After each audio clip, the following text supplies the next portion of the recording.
So the penultimate category is plays, and I read 5 plays this month, most of which with friends. And again, I'm going to go through them from the ones I like the least to the ones I like the most. So I think the first play I read this month was Visitors, and this was just dull. I think that the writer was clearly very skilled. There was a lot of sort of very witty dialogue, and I thought that was really interesting. But I think this book really suffered from the author having a premise and then not knowing what to do with it or where to go with it. I think that there were several times where me and the couple of friends who were reading it were like, the plot is now going to sort of start going in this direction, or like, these seeds are being laid out, maybe it's going in this direction. And there were several points in the play where we thought things were going to start happening, but nothing happened. It was just people talking to each other for the entirety of the play. We thought that some of the characters were really well developed, some of them not so much. I don't think anything was really taken far enough into a direction. I don't think the son was made sort of bad enough to have a real sort of character arc. I don't think the girl they hired was did anything to the story, really. It basically follows an old couple, their son, and the girl they hired to look after the wife as she gets worse and worse with dementia. And I think that the premise is sad, and I think that it's beautiful in that way, but it didn't do anything, so I ended up giving this 2 stars. So the next play is Victory Condition, and I gave this 3 stars mainly because of the fact that I think I'm going to need to reread it. I don't think I understood it. The back of the book... I have a copy. Victory Condition. Here we go. So the back of the book has no synopsis on it. It just has a couple of quotes from the book. I must say this is the sort of weirdest play that I've ever read in terms of formatting and stage directions, because there's a page of stage directions at the front and then no stage directions through the whole thing, and it basically consists of 2 monologues that you can essentially intersplice whenever you want. Like, you can swap between the 2 monologues whenever you want in terms of the director's decision to stage the play, followed by a dialogue between the 2 characters. I don't think the monologues were really connected, and from what I understood, and I could be completely wrong on this, I think it was just so over my head. I think that it's about a man with PTSD and a woman who has died. But again, I could be completely wrong. This was so confusing. I do want to reread this, and I'm really interested to see what it would be like staged. I think that this is a sort of play where you could give it to 10 different directors and they could each stage it, and the dialogue would be the only thing that was the same between all of these shows. I think that this is a sort of play where the director, having a certain vision, could just take it in so many different directions. Personally, if I was doing this, I'd just cut out the dialogue at the end. I don't think it really added anything to the story. But I think I enjoyed this, but I'm going to need to reread it to sort of cement my thoughts, I guess. So 3 stars. So the next play that I read, which is the first one in this bind up collection, is 6 Characters in Search of an Author by Luigi Pirandello. Now, I'd never read anything by this author before. Apparently he's quite famous. I had no idea. And this one I again gave 3 stars, but mainly because I don't think I'm smart enough to understand what it's talking about. It's essentially about a group of actors putting on a play, which I really loved that part of it. I think that it was really relatable as someone who has acted on stage, sort of going through a rehearsal and that sort of the dialogue happening about sort of getting ready to stage a play. And from what I understand, 6 people arrive and basically demand for their story to be told. And from what I understand, it's that these 6 people are essentially characters from a play that never got produced or never got finished. And in order to sort of be content. They want to tell their own story, and they convince the director to have themselves be played as characters. And I think the whole thing was supposed to be a commentary on what is reality. I think it was just so over my head. I think that I would again need to reread this one to understand what the hell was going on. I really enjoyed the part about the actors, but as soon as the characters arrived, I just got so confused. I think that in terms of the characters' storyline, I did find it fairly interesting, but I did get some of the characters mixed up, mainly because they don't really have names, or only a couple of them have names. They're called like the father, the mother, the daughter, etc. And I don't know, and a couple of things in their plotline I don't think added up or just came out of nowhere, but that may have been intentional based on the fact that they essentially were from an unfinished play. But yeah, very meta, very weird, and yeah, I mean, I do want to read the other two plays in this collection. I would be interested in doing so, but yeah, very bizarre. So the next play that I read and really loved was Hay Fever. Ooh, just going to move a bit over so that I can put the picture here. Now, I had no idea what this play was about, and it was just suggested to my drama group, so we ended up reading it as a group, and I thought it was absolutely hilarious. It's essentially about a family who live in this house in the countryside, and each of the family members has invited a person or two to stay in the house for a nice relaxing weekend. None of them have told the others that they've invited people over, and so they end up with a very busy weekend, so they come up with this plan to essentially scare everyone away so that they can have their nice relaxing weekend. And it's very over the top dramatic, and I just thought it was really funny. I think that I would really love to see this one staged. And yeah, I don't have much else to say about it, but I would highly recommend. Oh, and I gave that 4 stars. And the last play that I read, which I gave 5 stars to, was Little Shop of Horrors, and I just love this musical so much. I have been in it. I played one of the chorus members and I puppeteered the plant when we did it in school, and it's always been one of my favourite musicals. I would say that it's tied for my top favourite musical of all time with Rocky Horror Picture Show, and it's very weird. It's very sort of old horror comedy musical. I mean, I think that sounds very niche, but I think it really works. So it's essentially about a young boy or young orphan who works and lives in a flower shop, and the flower shop is doing horribly until he discovers this tiny plant that starts really bringing in business, and as the plant grows, the business grows and he grows more successful. The catch is that this plant eats humans, and the plot sort of takes off from there. The musical numbers are catchy. I think that the plot really loads of fun, loads of morally grey characters, and yeah, I would just really highly recommend it. I think it's a great play. And the very final category of things that I read this month are just books. And I read 7 books this month, which is really good for me, although a lot of these were incredibly short. So again, just going to go through ones I like the least to ones I like the most. So the one I liked the least was Once Ghosted, Twice Shy, which I gave 3 stars.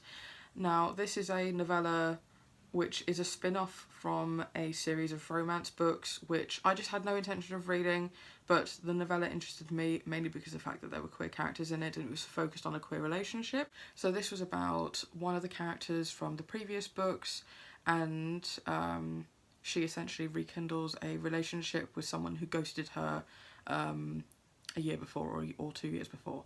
And it was cute, it was fine.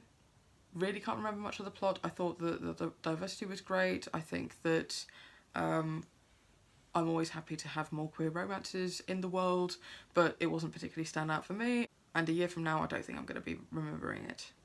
The next book that I really enjoyed was Life After Love, and yes, I will have the Cher song stuck in my head for the entire day. And this was essentially a novella following a guy who moves into an apartment, and he discovers this apartment is haunted. Now, being a novella, I kind of expected it to be a bit rushed. I think that it's a sort of thing where, because it is so short, I kind of just had to go with the flow and just let things happen and kind of accept them. So I don't think the magic system was really all that well developed. But it is a queer love story between the guy and the ghost who is living in this apartment. And I think it was a wonderful commentary on sort of relationships that you can't share with others, or relationships that others would not accept. I think it was a sort of very interesting parallel. I don't even know if the author was trying to go for this, but I found it an incredibly interesting parallel to queer relationships that other family members or just society in general just wouldn't accept. And I did think it was wonderful. I think the beginning was the most rushed. After that, though, I didn't find it that rushed. I think that it was set at a good pace and it had sort of good momentum to it. I think it was just from him moving in and having this antagonism with this ghost and sort of like not really believing what was happening, and sort of like the ghost thinking that this was his own space, this was an intruder, like them not getting on to them becoming fast friends.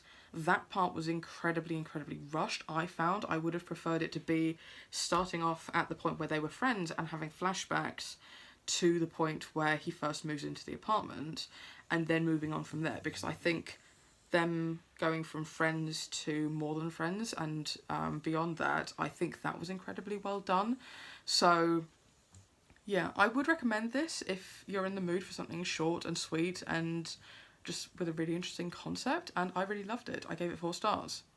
So all the books after this I ended up giving 5 stars, so again, not really got much of a order to these. So the first one I'm going to talk about is The Monster of Elendhaven, and I thought this was so fascinating. It's essentially a book about 2 incredibly screwed up people, one of whom is a monster who seemingly can't die, and one of whom is someone who sees themselves as being wronged by the world and their sort of relationship to each other. And they're just deeply screwed up. I think that they suited each other perfectly. The atmosphere was what got me with this book. I thought it was so atmospheric. I could see myself in this dark and dingy and smoky and gross place. And it was just a really enjoyable experience. Again, because it is so short, it's not the sort of book where I was expecting a bunch of world building and development and that sort of thing, just because there wasn't really time for that. It was a sort of book where I started and just sort of accepted what was going on, and I really loved it.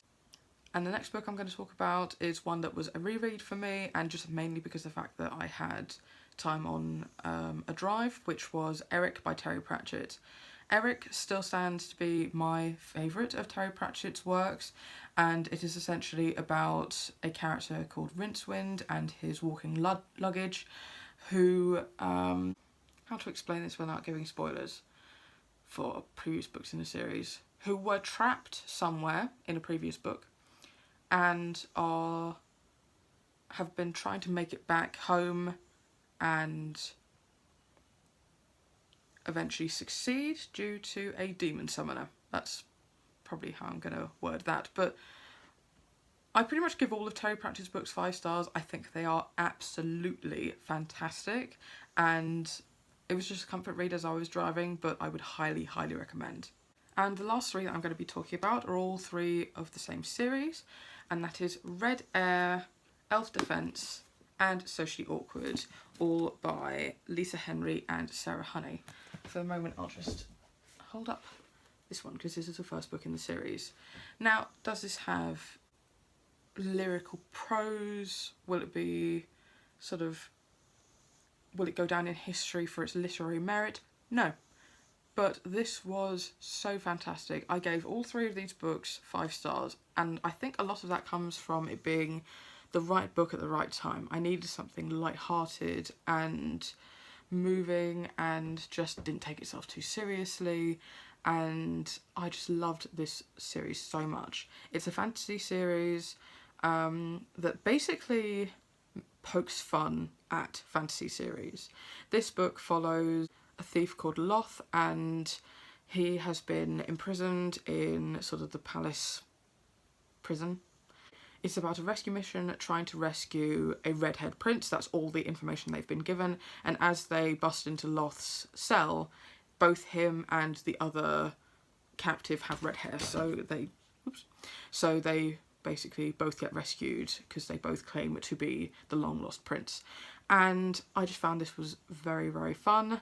I was a bit worried going into the rest of the books in the series because of the fact that the tendency of this sort of narrative, because of the fact that this is essentially a quest novel, is that exactly the same group of characters just get sent on another quest, and it can become incredibly repetitive. But what I found with this series is that every subsequent novel follows a character that you've met in the previous book, and it introduces new characters and it follows their story. So each novel was not just a carbon copy of the previous novel. Also, Red Air focused on a gay relationship, which I really enjoyed.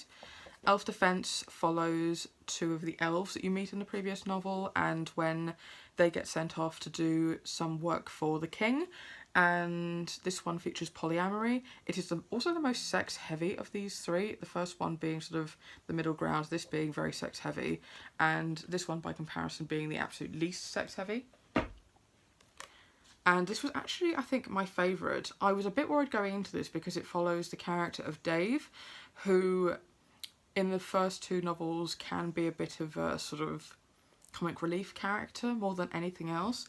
And I was worried because I find that when the comic relief character of books gets their own story or their own arc, or gets to be the main focus of a plot, a lot of the time you don't really have enough plot to move the book forward. But I really loved the characters who were introduced to this. This also follows a gay relationship, and both of the main characters are asexual, which I thought was fantastic to see in a fantasy series. And this one was just so precious and sweet, and I loved the relationship between the two main characters. This is the last book that is out in this series, but it is just, with the way the narrative is told, they could just keep on writing more books about side characters. So I would really love to see more about some of the side characters in here. So I think that these two authors basically just write a book whenever they have inspiration to do so. But I really love these. I mean, are they the best things ever written? No. Were they probably a product of when I read them? Yes, but I really, really love this series. And to be honest, I can see it making my top 10 of the year. At least one of these. So there you have it. These are the books that I read this month, or the books that I both own and read this month. But I'm just going to count up the number of books that I actually read. Also, this probably wouldn't be an impressive amount of pages, but I did really get into my stride reading this month. So I DNF'd 3 books and I read 24 books this month, which is by far the best reading month I've had. If you're curious about it being split up this way, I read 13 books and 11 comics, if you want to separate them that way. But yeah, this was a really fantastic reading month. Hope it continues, and I will see you in my next video. Bye!